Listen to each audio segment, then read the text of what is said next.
Hey, everybody. This is Devil Details. We are coming at you with a bonus episode. We got to sit down with Hillel Levin and we just talked with him so much. And we wanted to make sure that you guys got to listen to every single bit of it. Yes, so we had the great honor to speak with Hillel, the acclaimed author of In with the Devil, which the show Blackbird is based on. And Hillel gave us a great insight into both Jimmy and Larry's story.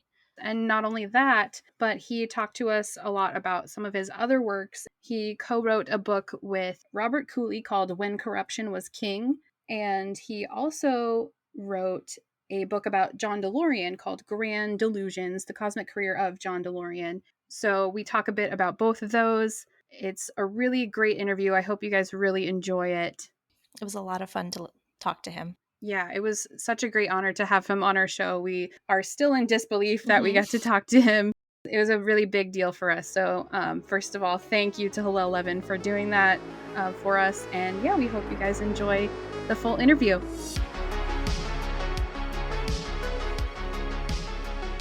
Yeah, Hillel Levin, thank you so much for joining us. We're just really honored that you came on and wanted to talk to us today. So we really appreciate it. Thank you. How are you doing? Happy to be here. I'm good, thanks.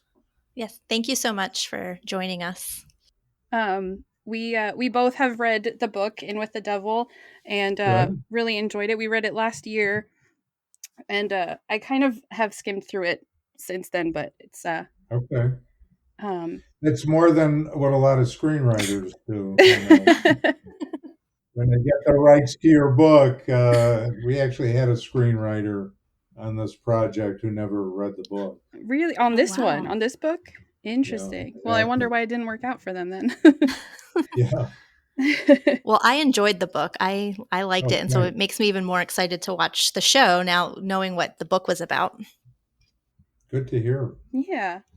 So I guess we're just going to jump in. We have a bunch of questions for you. So first of all, how did you become involved with Jimmy Keene and with writing his story? Well, I was introduced to him by someone who's kind of a prison concierge. He works for a lawyer who specializes in sentencing. People don't understand that a big part of someone who's gone through the legal system is just not the trial, but when they get the sentence. And if they have a really good lawyer who specializes in that area, it can sometimes help them reduce the sentence and also have some input on where they ultimately want to go. And this individual also advises you on how best to deal with life in a prison and what to expect and all these other things. So he had talked to me in the past about some of his other clients, and he was the one that introduced me to Jimmy. Once I learned the story, I have an agent in New York who's a literary agent who works with books, and I have an agent in LA who represents books for movie and TV projects. And this actually became a movie and TV project before it became a book. Oh, okay. That's interesting. And at that point, I was writing articles for Playboy, and I could do a piece for them that then would be the basis for a book deal or a movie deal. And the original movie deal was going to be with a producer who had produced a movie called The Departed. Oh, yeah, okay. Yeah. And when was that? This is now 2008. Okay. Wow. This it's been a while. Life in Hollywood. Yeah. Everything moves at a snail's pace. Right. It's either lucky. Very slow or very fast, it seems like. If you're lucky, it moves at a snail's pace. And then they brought in a screenwriter who just, like I said, never read the book. It took him 3 years to write a script. Oh, wow. Nothing ever happened. On the other side, there was an actor who had grown up where that prison is in the book. I don't know how they're going to portray that prison in the TV series, but a very unusual place that was built in the same era as Alcatraz and Leavenworth and located in Springfield, Missouri, because that was the center of the continental United States. So it's going to be the psychiatric and medical hospital for severe cases of prisoners, whether they were in the East Coast or the West Coast or Leavenworth. And that would be, a convenient place to send them. And this actor who grew up in Springfield, Missouri, is named Brad Pitt. Right. So yeah, we did read about when this project first came out. We read that Brad Pitt was originally sort of signed it up to play the role, which was a long time ago. And he took a real interest in it. And I've learned in my other projects that can be as much as a curse as a blessing. Because what you really want in a movie is a director. That's more important than an actor. I mean, it sounds hard to believe, but the director is really committed. They're going to make it happen to the extent possible. And until you get a director attached, it's not going to be likely. But this was a project kind of on its head, where you had a studio commit first to a big time actor and then to a screenwriter, but there was never really a director who could take charge, which I think was key to getting a good screenplay and everything else. Right. So that was unusual, and then it went to different producers, and it ended up with someone named I believe it's Richard Plepler, and he was in those days the head of HBO. Oh, okay. And he was the one who oversaw Game of Thrones, but most important, Sopranos. And then AT&T bought HBO, and he decided he didn't want to work for AT&T. But when he went to Apple TV, he took the book with him. And people don't know what producers do. I don't really fully know what. I mean, yeah, it's a mystery. No, it's a fancy title. Here's an individual. I mean, they put together the right team, I guess. Yeah, it seems like it for sure, just from what we And can he tell. did. I mean, he executive producers who you never know about, and then they got this great showrunner, Dennis Lehane, and then really got a very good cast. I know with you, starting with Taron Egerton. Yeah. He was what drew us in. Paul Walter Hauser. My gosh, going on to, of course, Ray Liotta. Yeah. And Kinnear is really kind of the hero of the story. So. Oh yeah, and yeah, just they got these big movie stars for these roles. It's very cool. It's gonna, I think, bring a lot of people to know the story. Yeah, I agree. So anyway, I just to backtrack. So I met Jim. I did that email. It was like a movie project. Then I had to finish the article for Playboy, which became the intellectual property. That's kind of like the foundation of a movie or TV project. And then spent a couple of years writing the book, which was kind of difficult. To figure out. It's a complicated story. Yeah, definitely. And you, not only did you work with Jimmy, but you also interviewed Larry Hall for like that half of the story too. At one point, I did manage to get through to him. And so, about a third of the book is Jimmy's story, which I think is very compelling. And people will find fascinating just his own history and why he felt he did need redemption, and the relationship with his father, which was really key. It was played by Ray Liotta in the series. Yeah. And then I felt my responsibility also was to fully understand Larry Hall outside of, his relationship with Jimmy. And this whole issue of serial killers, which to my surprise, really has not been dealt with very well in popular culture. Right. People know about Dexter and Silence of the Lambs, Yeah. So, Mindhunter, and mhm. has nothing to do with serial killers. I mean, absolutely nothing. These guys can come in, the local police, in the case of Larry Hall, not only didn't catch him, they thought he was innocent. They were going to testify in his defense. Wow. So they know nothing of it's like saying if you have a murder in a jurisdiction, for a lot of police, that's like saying a serial killer did it. Is like saying a UFO landed in your backyard. Right. So Right. why is law enforcement so it just seems like they're very against assuming that it's a serial killer. Why do you think that is? Basic law enforcement, homicide investigation, it kind of starts with concentric circles around the victim. Mhm. And I mean, literally, it starts with the family and it extends to the friends, and then it extends to the friends of friends, and then it goes out further to someone who could possibly be related in terms of in the same place at the same time, a first date, that kind of thing.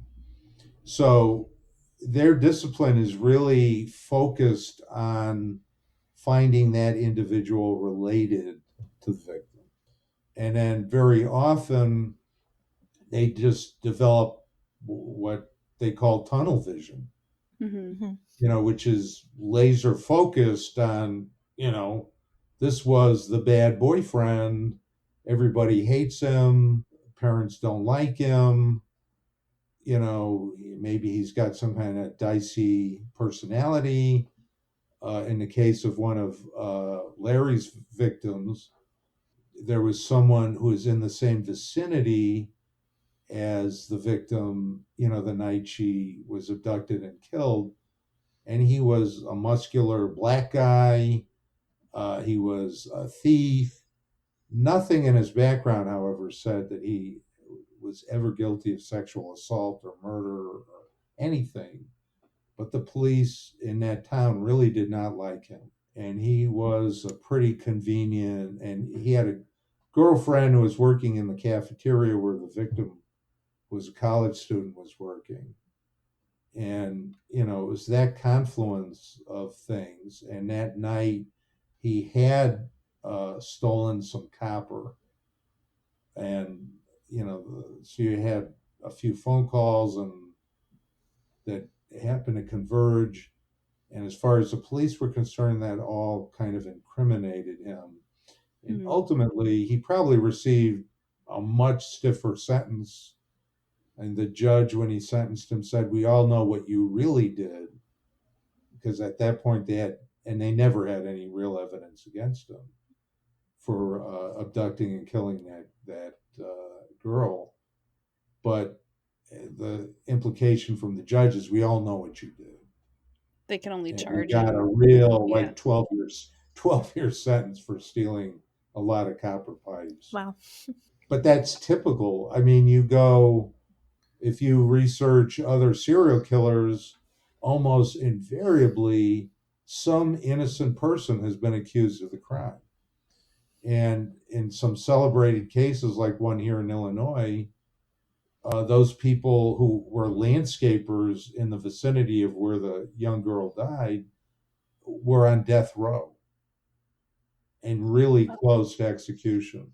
And the serial killer is not unlike Larry, by the way. Even talks like him. The DNA proved that in fact he was the one that did it. Um, and again, some of these prosecutors And unfortunately, the families are so invested in those initial investigations that they can't believe anyone else did it. Right. And it's not unusual for them to really resist turning over DNA evidence to prove who the real killer was. But fortunately, in this case, they did. And those two people were ultimately, released. Right. And so with Larry Hall eventually getting charged, he only got charged with kidnapping originally and got sentenced just for that. Why do you think, first of all, why Well, did it it's only go really that far? weird. It's unusual, Mhm. and ultimately it's fortunate. But the way our criminal systems work, homicide is something that tends to be charged by the state. So if you're arrested in a state and guilty of, some part of that crime in that state, it's the state's laws that govern, and it's the state authorities that prosecute you. The local police, the local prosecutor, the county prosecutor, in many cases. So I believe that if the Jessica Roach, the girl he was ultimately convicted of killing, Right. that if it had only ended up inside of Indiana, I don't think they would have ever convicted him. Oh. Because again, the police and even the forensic people were really incompetent, and the local police never saw him as any kind of threat. But what he did with this victim was he went over the state lines. So she actually was in Illinois where she was abducted. And because he crossed state lines, it had the potential to be a federal case. And unless you kill someone for a goal of terrorism or a hate crime, you cannot be charged with homicide. Oh, that's interesting. So the most severe crime they could charge him with was kidnapping. And when I say that was fortunate, is that then you got involved federal prosecutors who were really good. FBI, again, FBI is not good with serial killers, but they played a role, and it ended up being tried in federal court, not state court, in Illinois. And as the book says, I don't know how it's going to be dealt with in the TV series. The first time Larry was tried, the case went to the appeals court, federal appeals court, and they threw it out. So he had to be tried again. But nevertheless, I think, it was still a better venue to try him in than in Indiana. That's Right. interesting. Yeah. And then he was sentenced to life. Ultimately, Yeah. In the second, he was retried. So the first trial, they wanted to show he was a serial killer, and they really focused on this girl who was abducted on the college campus at Indiana Wesleyan University in Marion, Indiana. And her body was never found. And yet there was an incredible amount of incriminating evidence against Larry. And he had somewhat confessed. Like a lot of the serial killers, I mean, they live with this monster inside them, and a lot of them do confess, then they pull back, they realize consequences of their confession could get them killed or executed.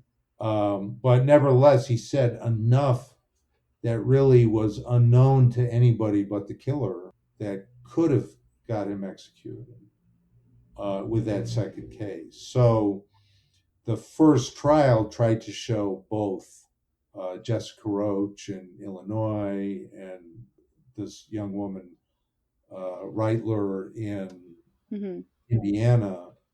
And then the second trial, they left out Reitler and just focused on Roach. Just to get that Yeah, conviction. abducted in the cornfield. Yeah, not to overdo it. But again, the reason the case was thrown out was, the judge was very strict about bringing in consultants who would say Larry had been coerced into a confession. And the consultant hadn't even interviewed Larry, but just looked at tapes and things like that, which is why the judge did not think it was he thought the jury could make up its own mind. And then Larry on the stand was not, he kind of showed his true self in that first trial. And that showed he was not some simple guy who was going to be rolled over. And I Right. think He was kind of smarter than people thought he was. Yeah, totally. Mm-hmm. I think that had an impact as well. The second trial, they didn't bring in that second case, and he did not testify in his defense. Are there traits in Larry that are like something that you can find in all serial killers or in most serial killers? Like, is there a lot of... Well, like I say in the book, that of the 24 or so traits that people find in the typical serial killer, running those by Larry is like running uranium by a Geiger counter. He just like hits 14 of them. Number one, it's deeply organic. The worst killers have something related to a brain issue. Very often it's, in a case of like the most famous serial killer in Illinois is John Wayne Gacy. Sure. Who killed, I think, like 31 young men. And he was dropped on his head as a baby. Bundy, I forget exactly what his issue was, but he had another. It's kind of fascinating how many of these people had neonatal or, just soon after they're born, they have brain damage. So Yeah. the bizarre thing with Larry in many ways is he was an identical twin. And he was a syndrome where his twin named Gary, so you got Larry and Gary, was actually positioned in the womb in a way that he got more nutrition and more oxygen than Larry. And these babies often emerge with not looking anything alike. Is that true? That's true with Larry and Gary. Even though they're identical twins, they don't look a lot alike. And that was the case with Larry and Gary. Gary was a little smaller, better looking. Larry was kind of puffy and had a lot of acne as they grew up, and people thought he was slow, which was not the case, but had a different personality. And like Gary's very gregarious. But when he emerged from the womb, he was blue. And clearly there was some oxygen deprivation. Yeah. At that point. So that's something that ticks off when you know that. A very difficult upbringing, in poverty, not unusual. Alcoholic, abusive father, that's the case. A smothering mother, everybody thinks about Psycho, and right. Two sides of that. There are abusive mothers who the serial killers basically want to kill the women who look like the mother. Then you have the smothering mother who pretty much makes it difficult to have a normal relationship with a woman. Right. They want someone who lives up to their mom, right, to the idea that they have of women. Yes, and definitely the case with Larry. This guy could do horrible things to women, and yet his on the phone, other inmates and social workers would tell me, "Oh, sweetie, darling, how are you? I love you." All these other, which isn't, that doesn't mean you're a serial killer, but there was that element to Larry that was above and beyond what Right. people would talk about with their mother. So, all these different socioeconomic issues, the biologic issues, other inadequacies. And then, you have this kind of condition that is, Larry was very focused on werewolves. Oh, Did yeah. a lot of drawings and things like that. I don't know if he fully understood that. Again, this guy was really well read in a lot of ways. But is that sort of the impression that you got from speaking with him directly, or just from your research? yes, totally. And then talking to people who knew him. Yeah. But the werewolf is a real good analogy to serial killers, because at one point they look, and again, this is where they're not Hannibal Lecter. A lot of them they're not Henry Portrait of a Serial Killer. These are not weird looking people, which is why they're so dangerous. Mm-hmm. Larry had this little voice and kind of seemed pathetic sometimes in some ways, but certainly friendly. And that's why young women would approach them and they'd turn their back, and he'd have a rag soaked in starter fluid, which you used to put on a carburetor to start a car, but which has a lot of ether, and that would incapacitate even a strong young woman.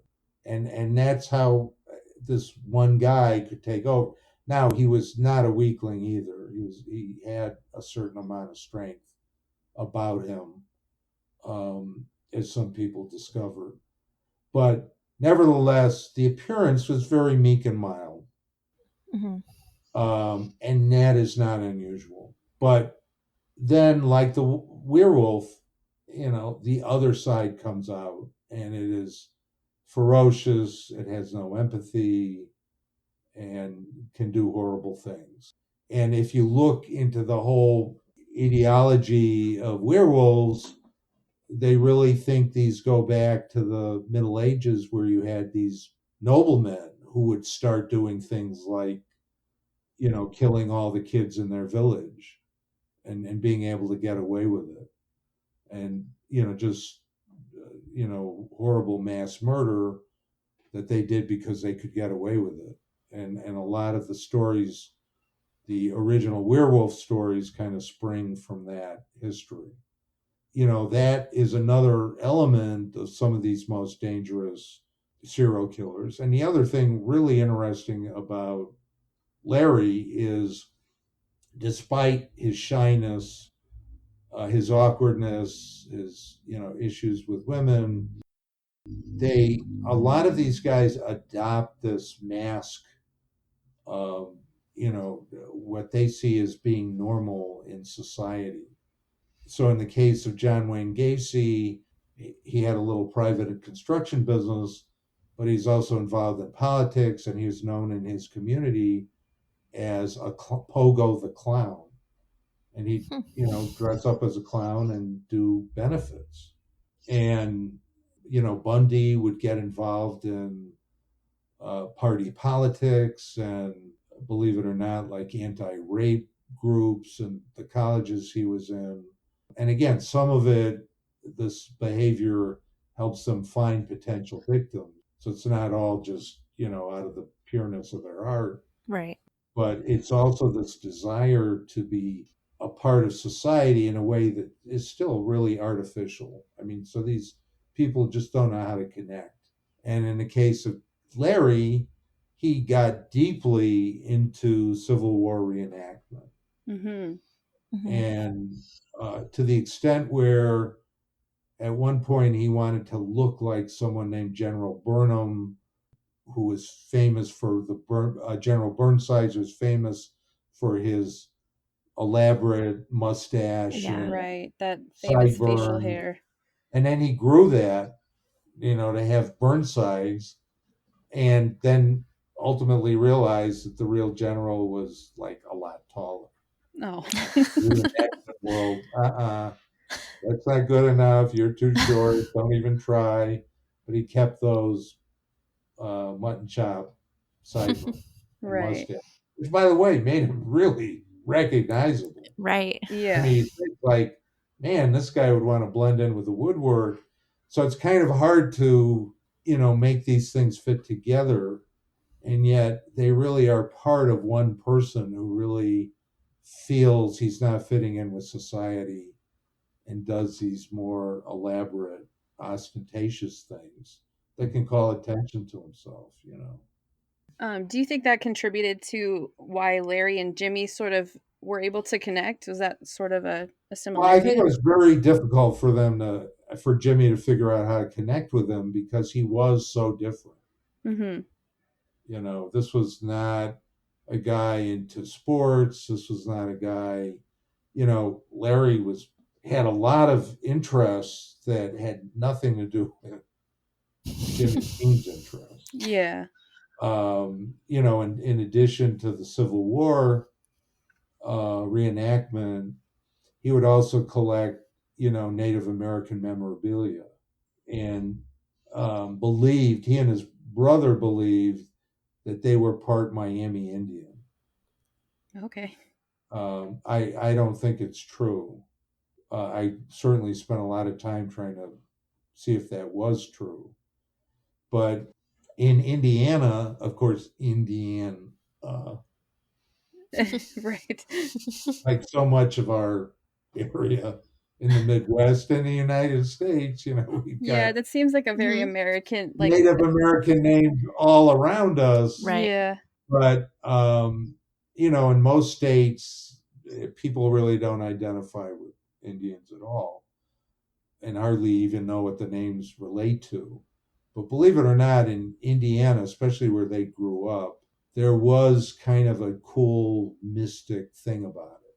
And the Miami Indians, who were the prominent tribe in that area, were that unique tribe that said, okay, this is what we're dealing with. We got to act like the white man. We got to, do everything to assimilate in society. And in return for that, they were removed like everybody else. Mm-hmm. And then when they came back to Indiana, they did not get a reservation like a lot of tribes. They got some money, and that was it. But because there was no isolation or ghettoization with a reservation, they were very much tied into society. And a lot of people growing up, especially Larry and Gary, thought that it was really cool to be an Indian. And they would find, a lot of the arrowheads and things like that, which was another element of Larry's background that made him so dangerous, is he knew where all these farmer fields were and all the woods were, Mhm. perfect places to bury people. But a lot of that was, their two big hobbies were finding those arrowheads and finding discarded beer cans, which they collected. Which was kind of a big thing in those days. Not, Budweiser, but all these brands that, are no more. So as a result of that, these guys were in dumps and farm fields and stuff that, later gave him an idea where to bury people. So, but the Indian thing becomes really important to the story because it's not a blackbird necessarily that he's carving. Again, I don't know what the Yeah, series is. that's kind of Yeah. still a mystery for us too. We're not sure where this It's blackbird. it's a falcon. I don't want to spoil things, but he's carving falcon. Well, And originally, we wanted to call the book A Yeah. Falcon's Tale before we came up with In with the Devil. so that was the book's original title was going to be The A Falcon's Falcon's Tale. Tale. Okay. Yeah. And then that got converted to Blackbird. But the publishers thought that was too literary. They're like true crime people are not literary. Book publishers don't have a lot of respect for true crime, unfortunately. So they thought In with the Devil was what true crime readers wanted to read. I mean, it is very catchy. It's very a gripping attention grabbing. Do you still keep in touch with Jimmy? Do you have a relationship with him now, or? We had a professional relationship. Okay. That's friendly. That I mean, I've written other books with other people. I wrote this book. I think you mentioned, Sarah, that you looked at it, called "When Corruption Was King." Yes, yeah, and I actually listened to the podcast that you talked about too, the one that Jake Halpern did. I Yes. listened to that, which is a pretty good dive in, like a good update to Bob Cooley's story. Yes. And I just want to say, I'm a professional journalist and a reporter since 78, 79. And to me, there's a wall that has to exist. I mean, obviously, we both want the book to be successful. But like I said to Jimmy and I said to Bob Cooley, who When Corruption Was King is about, I'm not here to be I'm not your PR guy. Right. My first responsibility is not to you, it's to the reader. Yeah, to the story. And I really have to do the grunt work. First of all, exactly what you just said. It's got to be a good story. Which both of these stories are, for sure. I mean, with Robert Cooley and with Jimmy, they're both really stories that definitely need to be told, I think, and there's an audience for them both, for sure. Yep. And I think the way you set it up with you writing it that way without that friendship I think that is portrayed in the book, where the story is the focal point. It's not fluffy or anything. It's the true grit of the story. And you got to take people where they don't want to go. Right. With Jimmy, where that was really, with both of them, I kind of coincidentally, it was the relationship with the father. And that was really hard for them. And it sounds like that really comes off very well in the TV series. But with Bob, it was so important. So the story of Bob Cooley, which most people in the Chicago area do not know about. Oh, interesting. Yeah. Is he was, first of all, people have really, and there is a bizarre connection with Jimmy too, if you can believe this, but like a direct connection between their a stories? direct connection to. Oh, I definitely want to hear about that. So I'll get to it. But people in Chicago have no clue. They all talk about the mob and Tommy guns. Yeah. They talk about Al Capone, Well, is there still like a mob presence, do you think, today? No, not as much. But what people don't know about is in the second half of the 20th century, the person who took over after Capone and after, the kind of other, for just a couple of years, one of his successors went to prison. The other one, believe it or not, committed suicide. Oh, wow. People don't know about that. His name was Tony Accardo, and he was just incredibly smart. He started out as Joe Batters, using a baseball bat to inflict, whatever vengeance on people. But in fact, he became this really savvy individual. And the smartest thing he did was not to become an out front, flamboyant, gaudy-like crime boss. Most people don't really know him, but he's really smart. They totally controlled all crime in Chicago. I'm telling you, even a neighborhood poker game, if you didn't give them a piece of the action, you were in trouble. Wow. No, I'm not kidding. And once he had that enforcement, you had none of this families going against families. It was just like kind of one big happy family, let's put it that way. Very much involved with, other ethnicities. The Italians ruled it, but a lot of other ethnic groups were very high up in it. And once, he had that control, he went into the unions and he used use Teamster pension funds to build Las Vegas. Oh, wow. So Las Vegas was built by Chicago, especially Wow. Las Vegas Strip, using Teamster pension funds. That's interesting.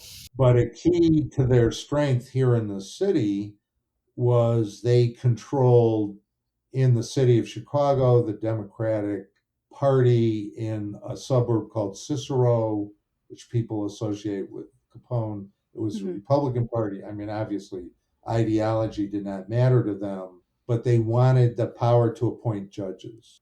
And then when the hitmen killed people and came before judges, the judges would find some technicality to throw out the case. So that gave this impunity, which is why if you had the neighborhood poker game, you really were scared. Or if you were a bookie or a car thief, you knew that if you did not play along with the outfit, is what they called it here, not the mafia, right, you could get killed and the killer would get away with it. So Bob was a lawyer who fixed some cases, got them to the right judges. And then because of the relationship with his father, who, like Jimmy's father, was a cop. right. Yeah. And he was an honest cop. And as a result of that, he went nowhere in Chicago because the top of the police force here was totally corrupted. Right, yeah. So Yeah. if he's not in with the outfit, then Oh, yeah. I mean, the chief of detectives here was a mob guy. So he did not go very far, his father. And then as Bob climbed the ladder, getting bigger and, making tremendous amount of money, representing primarily, mob guys in gambling cases. yeah, which that was The that was his father, sort of motivation, was just like his parents didn't make money. His dad was just a clean cop, exactly. so he wanted to make money. Yes. And he made a tremendous amount. I mean, he gambled away a lot, but he bought restaurants, he bought a health club. Yeah. He just he had more money than he knew what to do with, truly. Because they all paid him in cash on top of it. Right. But then it was this whole guilt thing with his father.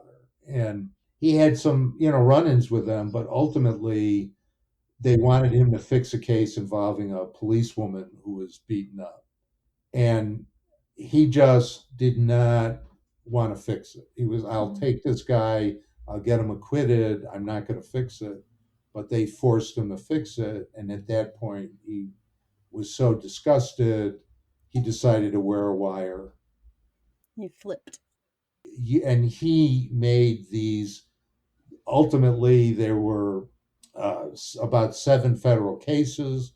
And it's not just that he got 20 to 30 mobsters sent away.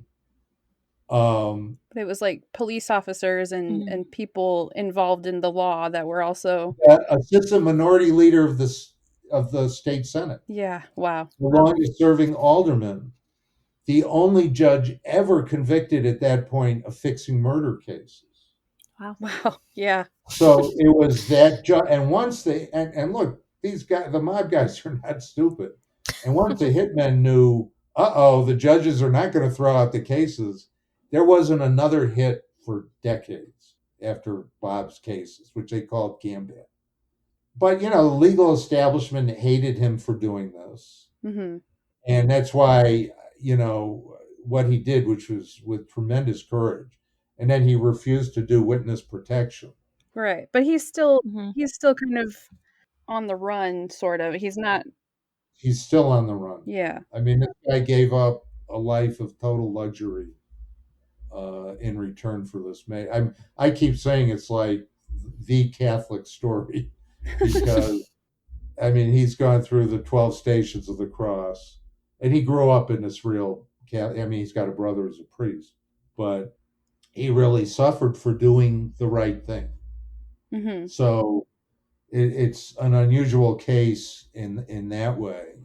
And again, it's just, I would just say to Bob over and over again, it's like, you just got to say it all. I mean, you can't portray yourself as just a total hero, although in many ways, he really was a hero and changed things for us in the Chicago area, I would say, as much as anybody. Yeah. In terms of exposing this connection between the judges and the mob. Yeah. And so Bob Cooley's story, I think, do you think that would make a good film? I know that they've kind of tried and talked about it, but do you do you anticipate them ever doing I something like they're doing with Blackbird?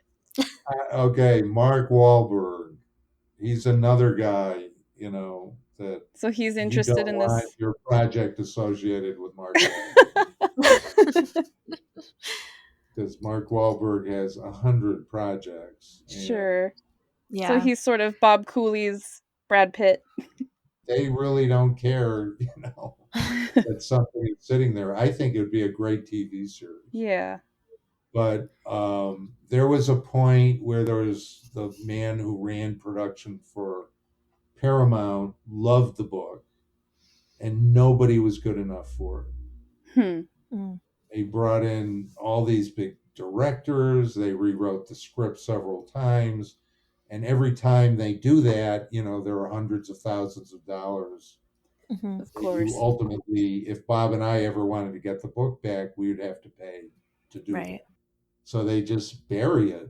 But, again, I hear people saying, oh, yeah, we know that would be a great TV series.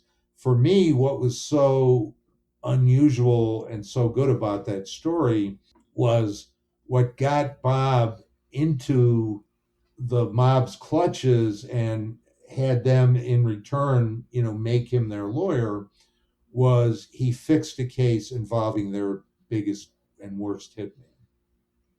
And he found the right judge who had absolutely nothing in his background that would make anyone suspicious about him. But Bob knew he was an alcoholic. Bob knew he needed the money at that time. And ultimately, when all of this was exposed, he committed suicide, that judge. Right. So that the beginning of the book is Bob fixing that case and that whole thing not going the way he expected. So he literally, the day the judge issued his sentence, Bob was headed out of town, never to return.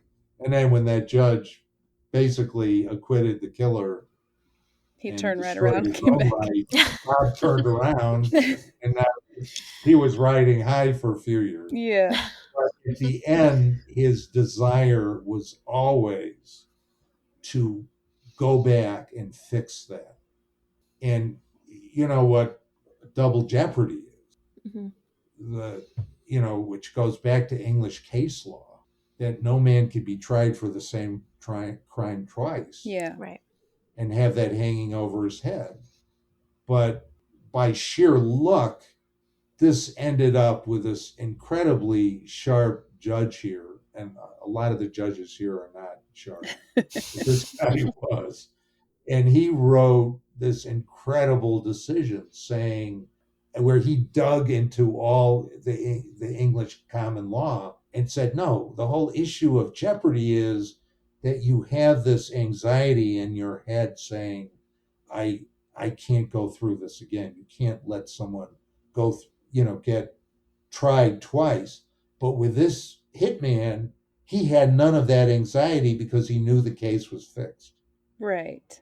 So the whole case really, in retrying him, was predicated on Bob proving that he knew and everybody else knew that the case was fixed. So he never had the single jeopardy to live with that anxiety. He knew from the get-go the judge was going to throw the case out. And it went to the Supreme Court. Oh, wow, yeah. And they ultimately decided, yes, he can be retried. So it's actually a very significant case. But then, the whole case really relied on Bob's testimony to the jury. And at that point, he really had become a good witness. And that's where the book ends, is the guy, he gets convicted and sentenced to 300 years. The hitman. You cannot, if I had written that as fiction. Yeah, it's crazy. You guys know, what the whole movie baloney, you got to have an arc and, start out here and go here. look at the verdict and how that, all of that stuff. This was true. I mean, this guy's life, the arc was just unbelievable. And I feel the same thing with Jimmy Keene. I mean, he had to see something in himself. He had an experience. I mean, this was a guy who got into trouble because he just felt he was above the law and too smart to ever get caught. And he could deal with the Mexican drug dealers, he could deal with the local investigators and always win. And finally, he gets into a situation where, that's not good enough. Right. I mean, it did work for him for a while there. And he goes through an experience, again, without a spoiler, that forever changed his life. And, I have no doubt that he would ever do anything illegal again. Yeah. After what he's gone through. So, that's his arc. Yeah. What was the connection that you mentioned between Bob Cooley and Jimmy and their stories? Well, Jimmy, without even realizing it, was sharing a cell with the leader of the Chicago mob. Oh, wow. Oh. Had no clue until I said, who? And the guy's name is Calabrese. And just like Cardo, I mean, this guy started out as the worst, most violent physical bomb blasting character. And then, developed some sense of leadership and management style. But again, for a mob that was a shadow of what it was under Ricardo. And then, became fairly famous in Chicago because he was ultimately tried in something they called family secrets. And it was his brother and son who testified against him. Oh, wow. And some other mob leaders, and really closed the circle on some really infamous executions and murders that no one had, everyone had a suspicion why these people died. But, in this family secrets trial, it was made clear this is who killed them, this is how we killed them. And again, Jimmy was totally oblivious to that. And the father, who he just thought was like a great father. Again, this is all the father and son. At a certain point, when the son has to go to prison too, the father's like, he's a young guy like you. You guys should be cellmates. Right. And so I'm going to get out of here and you guys will be cellmates. Jimmy then knew the son. But at that point, he gets transferred to meet Larry. Yeah. So and that's in your book there, and I think that's like chapter 2, I think, if I remember. Yeah. So I did not, ever understand, when I met Jimmy, I had no idea that those things would link up. It's like, what? Jimmy Frank Calabrese? Really? Yeah, he was kind of an important guy in the mob, right? Yeah. Having deja vu looking at this guy again. Yeah. That's a fun connection. No, I hope that story kind of comes into some sort of, I don't know, popular media again, because it's fascinating. I loved reading about it. I also am very just personally interested in the story of John DeLorean, which you've also worked on before. So if we can talk about that for a minute. Okay. Did you see any of the documentaries? I did. I watched the Netflix documentary. So I'm fascinated, and Do you see what I look like as an animated figure? Yeah. So I want to talk about how you wrote this book about him, and how kind of you ended up being involved in the story after a minute there. But I mean, so first you started looking into John DeLorean a long time before any of this drug stuff came up and everything. My history is I started out in New York, writing magazine articles. Mm-hmm. And then I was hired to be more of a senior editor, writing bigger articles for a city magazine in Detroit. But before I left New York, where I worked for New York Magazine, I knew somebody who had been working for him and said, you need to interview this guy. He's great. He's going to show all the big three how to do it. And I interviewed him. I was very, like all kinds of reporters, totally impressed and snowed under by him. Sure. I mean, yeah, he, at the beginning anyway, he had these big grand ideas that about building this car that was going to change the world. No, and very charismatic and very. He was kind of a celebrity. Totally. Yeah. And in Detroit, he was God, especially among the auto press, because he was interesting, and he had these young wives, and totally remade his body and all of this stuff. And I have to say, I was kind of sucked into it. Sure. And was going to do another puff piece about this. He was going to build it. People may not know he was going to build the, what he called the, it wasn't just this very sleek car with a stainless steel surface and these gull wing doors, but it was going to be the first ethical car, and it was going to have, fuel economy and last forever and on and on, all of which ended up being bullshit. Yeah, and, pretty much. I moved to Detroit at that point, and that article didn't run because Esquire was running an article, and New York Times was running an article, and obviously the individual introduced me to him was very locked into the media in New York. And I get to Detroit. I'm working for this little city magazine, and then this executive calls me up, and he's like, "Look, John is trying to do a public offering, but all the stuff he talked about is not what he said. You really need to look at this public offering." And I looked at it, and I saw that there were these companies that seemed like they had the same name as the DeLorean Motor Company. It was called DeLorean Manufacturing Company, headquartered in Detroit, in Michigan.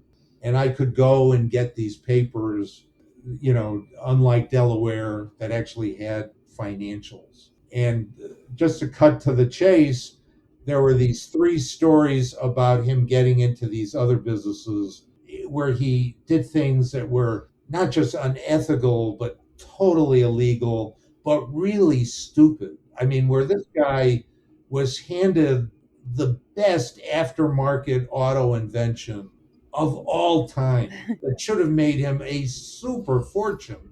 And instead, he stole from the inventor, didn't even know how to get the thing up off the ground. Right. And so each of these companies, and there was this very bizarre character who would be his doppelganger named Roy Nesseth. Just again, beyond fiction. Who would come in, throw everything, kite checks, whereas DeLorean was so slick, this guy was so coarse, he'd grab tablecloths if he didn't like the food and would tear the cloth off. Just and the all drama. I mean, yeah, this guy was nuts. And yet, DeLorean had that whole other side to him. But the biggest issue was that I found this payment that the car company made using British money that went to one of those Michigan businesses. I mean, in a very overt way. It had assets of 600,000 one year, 14,600,000 Wow. the next year. Oh my gosh. Whoa. And then I looked in the IPO. I mean, people always think that these people are so smart. You look into the prospectus and it's like, oh, we made this payment to this company called GPD for $14 million to do various engineering services for us. And GPD was like a mailbox. So, but, I wrote for a city magazine in Detroit that had the circulation of 30,000. And nobody really paid much attention to it. And the major newspapers in Detroit, which had excellent auto writers, the Detroit Free Press and the Detroit News, totally ignored everything I wrote. And a year later, he's caught with $20 million of cocaine. And wait, John DeLorean? And, the company was at that point going down the tubes, which, again, nobody really reported on for a number of other reasons. And then it was like, wait, this guy is God, whoever said anything bad about him. And it was this little reporter for City Magazine. Right. And so I was on Nightline, and then I was on the Today Show with Brian Gumbel, and then there was an auction for a book for me about him. So that got his attention, and he Yeah, didn't want you to be and writing this then, stuff. but he actually set me up with drugs to get arrested. Oh. And so I did not put that in the book by Viking Press because they were so scared of making him mad, and they didn't want to make it look like I was writing the book out of malice. Right. Yeah. So I really appreciated I could finally tell that story. And fortunately, they just were so heavy-handed in the way they set me up. They ultimately dropped the charges. Yeah, my goodness. That must have been It's a crazy story. Yeah. Yeah. Did you watch the movie that they made about John DeLorean? It just came out a few years ago, called Driven. Yeah, I heard about it, Okay. and I really know a lot about the story, and sometimes it's really hard to sit through these things. I can understand that for sure. Yeah. That's just what originally sort of drew me into the story, and then I found your book about it and everything. So yeah, they really try. I mean, it was kind of from the vantage point of this informant who, like a lot of informants, these guys can be scumbags. Sure, yeah. And again, the story with DeLorean, who ultimately was acquitted, not just in LA for the drugs, but in Detroit for all the things I wrote about. I mean, that was the more significant case for me. I think there was something of an argument about him being entrapped for the drug. But the flip side of that whole story is that they attracted two heavy-duty drug dealers who would have never gotten involved in the sting if DeLorean hadn't been there. And one had a fleet of planes and ships. I mean, the guy was a major deal who ended up going down over it. Wow. And his assistant, who claims, he's found God and was never such a bad guy, was pretty instrumental in the whole thing too. But so that's where ultimately dealing with these informants and even bringing in someone like DeLorean can, pay dividends for you. But the trial in Detroit, he should have won. I mean, he should have been convicted. I mean, they just had so much. And the lawyer, Howard Weitzman, a great lawyer who did both cases, was using somebody at that point to pick jurors. And this was really the test case for how they picked jurors for OJ. And she was very clinical about advising them to make sure they only got people with high school educations because the charges were so complicated and financial. And that really ended up paying dividends for them. And ultimately, I found out the jury split between the two or three people who were college educated, who did understand, what they were listening to. And the prosecutors were horrible. I mean, they put the jury to sleep, with the opening statement. I'm not kidding you. Half the jury had fallen asleep by after lunch. Oh boy. So they were not dynamic. Let's say that. Yeah. Unlike Howard Weitzman, who was really dynamic and who said, like, this is Ed Meese and Ronald Reagan going after this innocent guy they just want to make an object of because he's a liberal, which wasn't true. He's not such a liberal and hardly hired any black people his entire career. Oh, wow.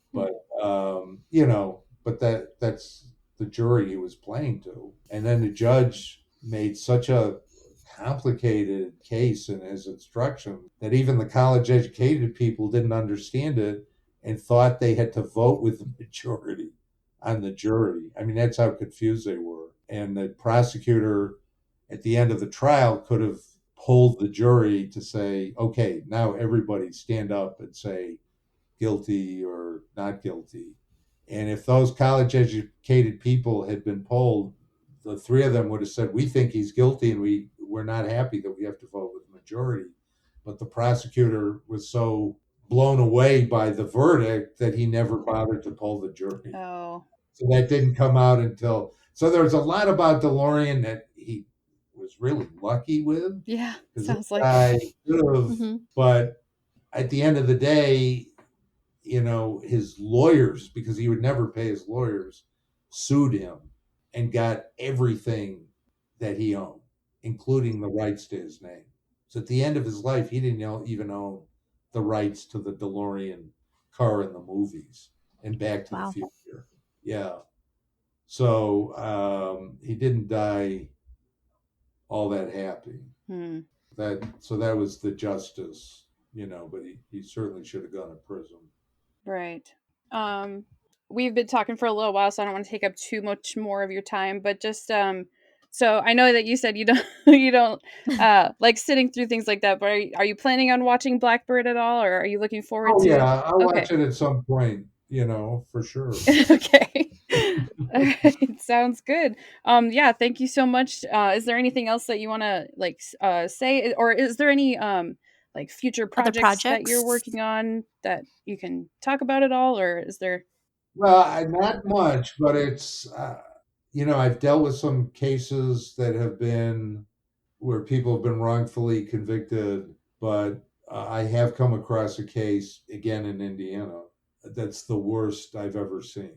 Oh, wow. So, and I think people are really fascinated with cold case investigations, but this was a cold case investigation that cleared the killer and put an innocent man in prison for 40 years. Sounds like an interesting story. Yeah. Oh, yeah. So that's the current one I'm working on. Right on. All right. We'll look forward to that. Yeah, we'll definitely have to look out for that when things come to fruition for that. But yeah, thank you so much for doing this with us. We really appreciate it. Okay, no problem. Thanks for your time. Yeah, thank you. Yeah, thank you. Thank you for writing such a great book. Okay, glad you liked it. Yeah.